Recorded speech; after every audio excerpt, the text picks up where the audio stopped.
Hello and welcome to Read the Whole Bible with Trenda Jones. I'm Trenda and this is day 101. Let's read and may the Lord add a blessing to the reading of His Word. We begin today in Numbers chapter 8, the lighting in the tabernacle. The Lord spoke to Moses, "Speak to Aaron and tell him, when you set up the lamps, the 7 lamps are to give light in front of the lampstand." So Aaron did this. He set up its lamps to give light in front of the lampstand, just as the Lord had commanded Moses. This is the way the lampstand was made. It was a hammered work of gold, hammered from its base to its flower petals. The lampstand was made according to the pattern the Lord had shown Moses. Consecration of the Levites. The Lord spoke to Moses, "Take the Levites from among the Israelites and ceremonially cleanse them. Do this to them for their purification. Sprinkle them with the purification water. Have them shave their entire bodies and wash their clothes and so purify themselves.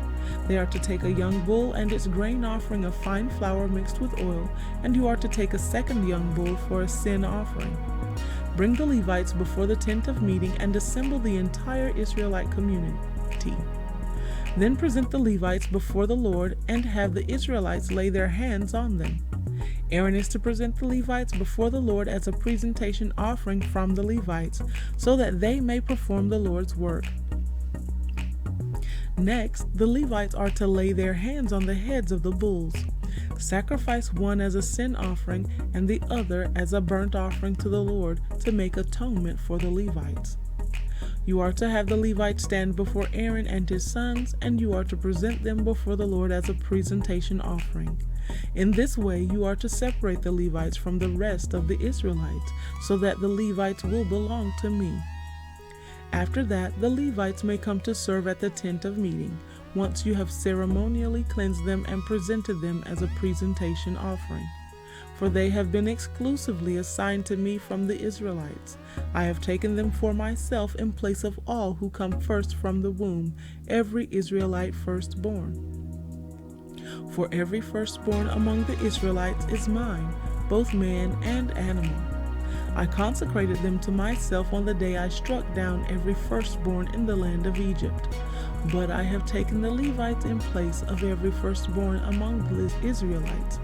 From the Israelites I have given the Levites exclusively to Aaron and his sons to perform the work for the Israelites at the tent of meeting and to make atonement on their behalf, so that no plague will come against the Israelites when they approach the sanctuary." Moses, Aaron, and the entire Israelite community did this to the Moses, Aaron, and the entire Israelite community did this to the Levites. The Israelites did everything to them the Lord commanded Moses regarding the Levites. The Levites purified themselves and washed their clothes. Then Aaron presented them before the Lord as a presentation offering. Aaron also made atonement for them to cleanse them ceremonially. After that, the Levites came to do their work at the tent of meeting in the presence of Aaron and his sons. So they did to them as the Lord had commanded Moses concerning the Levites. The Lord spoke to Moses, "In regard to the Levites, from 25 years old or more, a man enters the service in the work at the tent of meeting. But at 50 years old, he is to retire from his service in the work and no longer serve. He may assist his brothers to fulfill responsibilities at the tent of meeting, but he must not do the work." This is how you are to deal with the Levites regarding their duties. Numbers chapter 9, the second Passover. In the first month of the second year after their departure from the land of Egypt, the Lord told Moses in the wilderness of Sinai, "The Israelites are to observe the Passover at its appointed time. You must observe it at its appointed time on the 14th day of this month at twilight. You are to observe it according to all its statutes and ordinances." So Moses told the Israelites to observe the Passover, and they observed it in the first month on the 14th day at twilight in the wilderness of Sinai. The Israelites did everything as the Lord had commanded Moses. But there were some men who were unclean because of a human corpse, so they could not observe the Passover on that day. These men came before Moses and Aaron the same day and said to him, "We are unclean because of a human corpse. Why should we be excluded from presenting the Lord's offering at its appointed time with the other Israelites?" Moses replied to them, "Wait here until I hear what the Lord commands for you." Then the Lord spoke to Moses, "Tell the Israelites, when any one of you or your descendants is unclean because of a corpse or is on a distant journey, he may still observe the Passover to the Lord. Such people are to observe it in the 2nd month on the 14th day at twilight. They are to eat the animal with unleavened bread and bitter herbs. They may not leave any of it until morning or break any of its bones. They must observe the Passover according to all its statutes. But the man who is ceremonially clean, is not on a journey, and yet fails to observe the Passover, is to be cut off from his people, because he did not present the Lord's offering at its appointed time. That man will bear the consequences of his sin. If an alien resides with you and wants to observe the Passover to the Lord, he is to do it according to the Passover statute and its ordinances. You are to apply the same statute to both the resident alien and the native of the land. Guidance by the cloud. On the day the tabernacle was set up, the cloud covered the tabernacle, the tent of the testimony, and it appeared like fire above the tabernacle from evening until morning. It remained that way continuously. The cloud would cover it, appearing like fire at night. Whenever the cloud was lifted up above the tent, the Israelites would set out at the place where the cloud stopped. There the Israelites camped. At the Lord's command, the Israelites set out, and at the Lord's command they camped. As long as the cloud stayed over the tabernacle, they camped. Even when the cloud stayed over the tabernacle many days, the Israelites carried out the Lord's requirement and did not set out. Sometimes the cloud remained over the tabernacle for only a few days. They would camp at the Lord's command and set out at the Lord's command. Sometimes the cloud remained only from evening until morning. When the cloud lifted in the morning, they set out, or if it remained a day and a night, they moved out when the cloud lifted. Whether it was 2 days, a month, or longer, the Israelites camped and did not set out as long as the cloud stayed over the tabernacle. But when it was lifted, they set out. They camped at the Lord's command, and they set out at the Lord's command. They carried out the Lord's requirement according to his command through Moses. Ecclesiastes chapter 7. Wise sayings.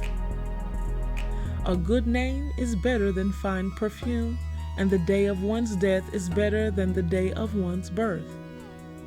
It's better to go to a house of mourning than to go to a house of feasting, since that is the end of all mankind, and the living should take it to heart. Grief is better than laughter, for when a face is sad, a heart may be glad. The heart of the wise is in a house of mourning, but the heart of fools is in a house of pleasure. It is better to listen to rebuke from a wise person than to listen to the song of fools, for like the crackling of burning thorns under the pot, so is the laughter of the fool. This too is futile. Surely the practice of extortion turns a wise person into a fool, and a bribe corrupts the mind. The end of a matter is better than its beginning. A patient spirit is better than a proud spirit. Don't let your spirit rush to be angry, for anger abides in the heart of fools. Don't say, "Why were the former days better than these?" since it is not wise of you to ask this. Wisdom is as good as an inheritance and an advantage to those who see the sun, because wisdom is protection as silver is protection, but the advantage of knowledge is that wisdom preserves the life of its owner. Consider the work of God, for who can straighten out what he has made crooked? In the day of prosperity be joyful, but in the day of adversity consider. God has made the one as well as the other, so that no one can discover anything that will come after him. Avoiding extremes. In my futile life, I have seen everything. Someone righteous perishes in spite of his righteousness, and someone wicked lives long in spite of his evil. Don't be excessively righteous and don't be overly wise. Why should you destroy yourself? Don't be excessively wicked and don't be foolish. Why should you die before your time? It is good that you grasp the one and do not let the other slip from your hand, for the one who fears God will end up with both of them. Wisdom makes the wise person stronger than 10 rulers of a city. There is certainly no one righteous on the earth who does good and never sins. Don't pay attention to everything people say, or you may hear your servant cursing you, for in your heart you know that many times you yourself have cursed others. What the teacher found. I have tested all this by wisdom. I resolved, I will be wise, but it was beyond me. What exists is beyond reach and very deep. Who can discover it? I turned my thoughts to know, explore, and examine wisdom and an explanation for things, and to know that wickedness is stupidity and folly is madness. And I find more bitter than death the woman who is a trap, her heart a net and her hands chains. The one who pleases God will escape her, but the sinner will be captured by her. Look, says the teacher, I have discovered this by adding one thing to another to find out the explanation, which my soul continually searches for, but does not find. I found one person in 1,000, but none of those was a woman. Only see this. I have discovered that God made people upright, but they pursued many schemes. Ecclesiastes chapter 8. Wisdom, authorities, and inequities. Who is like the wise person and who knows the interpretation of a matter? A person's wisdom brightens his face, and the sternness of his face is changed. Keep the king's command because of your oath made before God. Do not be in a hurry, leave his presence, and don't persist in a bad cause, since he will do whatever he wants. For the king's word is authoritative, and who can say to him, "What are you doing?" The one who keeps a command will not experience anything harmful, and a wise heart knows the right time and procedure. For every activity there is a right time and procedure, even though a person's troubles are heavy on him. Yet no one knows what will happen, because who can tell him what will happen? No one has authority over the wind to restrain it, and there is no authority over the day of death.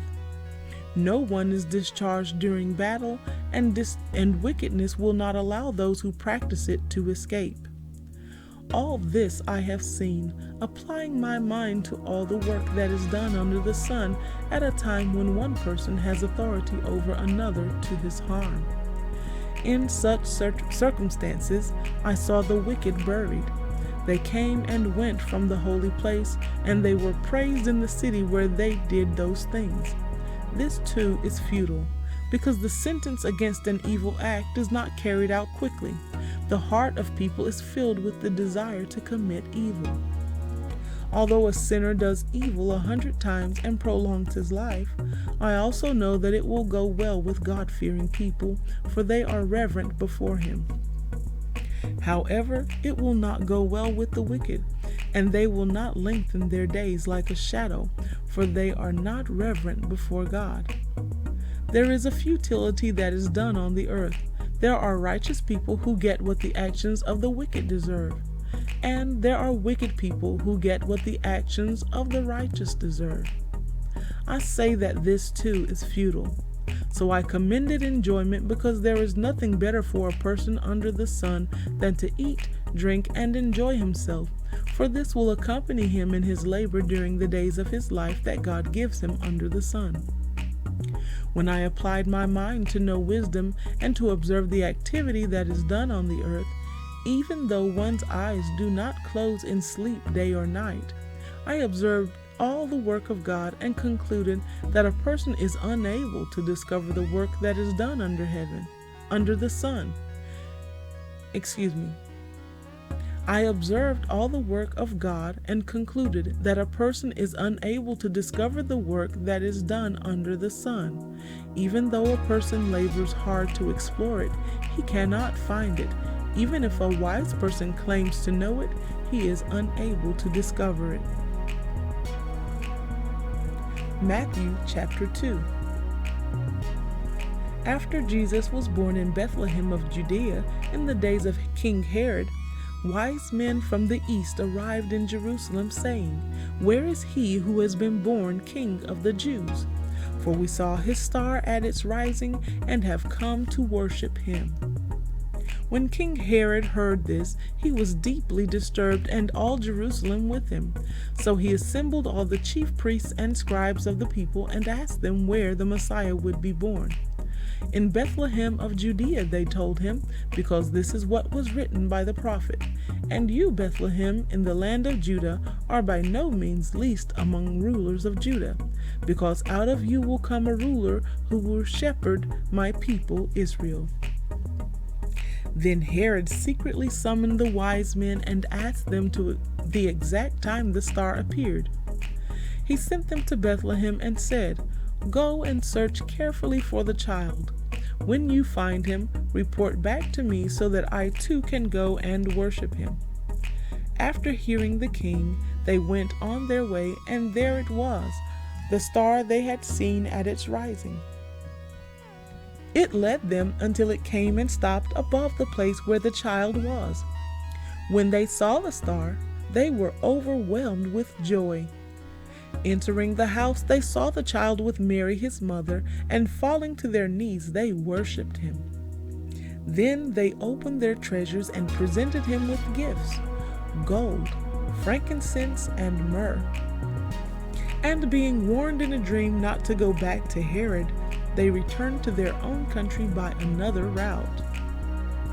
After they were gone, an angel of the Lord appeared to Joseph in a dream, saying, "Get up, take the child and his mother, flee to Egypt, and stay there until I tell you, for Herod is about to search for the child to kill him." So he got up, took the child and his mother during the night, and escaped to Egypt. He stayed there until Herod's death, so that what was spoken by the Lord through the prophet might be fulfilled: "Out of Egypt I called my son." 2 Corinthians chapter 12, and we resume reading at verse 11. "I have been a fool. You forced it on me. You ought to have commended me, since I am not in any way inferior to those super apostles, even though I am nothing. The signs of an apostle were performed with unfailing endurance among you, including signs and wonders and miracles. So in what way are you worse off than the other churches, except that I personally did not burden you? Forgive me for this wrong. Look, I am ready to come to you this third time. I will not burden you, since I am not seeking what is yours, but you. For children ought not save up for their parents, but parents for their children. I will most gladly spend and be spent for you. If I love you more, am I to be loved less?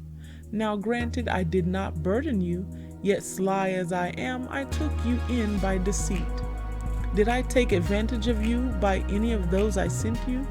I urged Titus to go, and I sent the brother with him. Titus didn't take advantage of you, did he? Didn't we walk in the same spirit and in the same footsteps?